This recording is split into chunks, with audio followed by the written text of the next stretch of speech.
पर जी इनका एक भाव ये भी था कि मीरा जी तो परम भक्ता थी, वो क्या हम जैसों के लिए? हाँ, ये जो बड़े भक्त हैं वो हम जैसों की मन की दशा के लिए वर्णन करते हैं। वो तो श्री कृष्ण के अनुराग में डूबी हुई, उनके लिए कोई ये बात नहीं है। वो तो स्पष्ट अपनी स्थिति का वर्णन करते हैं, जाके सिर मोर मुकुट में रूपति सोई, मेरे तो गिरधर गोपाल दूसरों न। उन तो स्थिति का वर्णन कर रहे हैं। अब तो बेली फैल गई जाने सब कोई, संतन धिग बैठ बैठ लोक लाज खोई। बहुत ऊंची स्थिति मीरा जी की। वो तो हम लोगों के लिए, जैसे बड़े बड़े संतों ने दैन्य भाव प्रकट किए तो हमारे लिए प्रकट किए। वो तो स्थिति प्रज्ञ है, वो तो भगवान की स्थिति में है। मृत्युंजय पांडे जी। राधा वल्लभ श्री हरिवंश महाराज। श्री हरिवंश महाराज जी, भगवान या सत्य और माया और असत्य का अनुभव क्या केवल बुद्धि से ही किया जा सकता है, या ये प्रेम, श्रद्धा और विश्वास के माध्यम से हृदय का गहरा और आत्मीय अनुभव होता है? नहीं, क्या पहले सत्य को जानने के लिए बुद्धि की गहराई और तर्क आवश्यक है? नहीं, श्रद्धा आवश्यक है, तर्क आवश्यक नहीं है। श्रद्धा आवश्यक है। ज्ञान प्राप्त करने के लिए या भक्ति प्राप्त करने के लिए श्रद्धा आवश्यक है। श्रद्धा के बाद विश्वास आवश्यक है।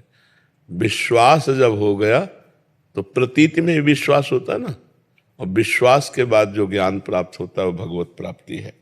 श्रद्धावान लभते ज्ञानम तत्परः संयतेन्द्रियः, और ज्ञानम लब्ध्वा, 2 बार ज्ञान शब्द आया ना। तो श्रद्धावान शास्त्रीय ज्ञान को प्राप्त करता है। शास्त्रीय ज्ञान संयम, नियम, व्रत, उपवास, धर्म, कर्म कैसे करना चाहिए। तो तत्परः, जो ज्ञान प्राप्त हुआ उसके वो परायण हुआ। तो संयतेन्द्रियः, अपनी इंद्रियों को अंतर्मुख किया, और जब इंद्रियों को अंतर्मुख किया तो फिर ज्ञान प्राप्त हुआ, वो अनुभवजन्य। अनुभवजन्य जो ज्ञान प्राप्त हुआ तो बोले पराम शांति मचिरेणाधिगच्छति, वो परम शांति को प्राप्त हो जाता है।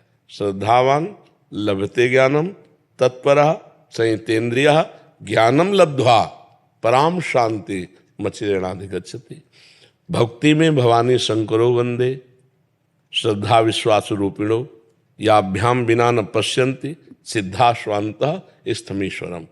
जो हमारा ईश्वर मेरे ही हृदय में विराजमान है, बिना श्रद्धा विश्वास के हमसे प्राप्त नहीं कर सकते। तर्क की में जो बुद्धि की क्षमता है, तो बुद्धि प्रकृति की है, और वो परमात्मा के प्रकृतिजन्य विषयों की ही चर्चा कर सकती है। प्रकृति से परे परमात्मा तत्व को छू भी नहीं सकती है। गोस्वामी तुलसीदास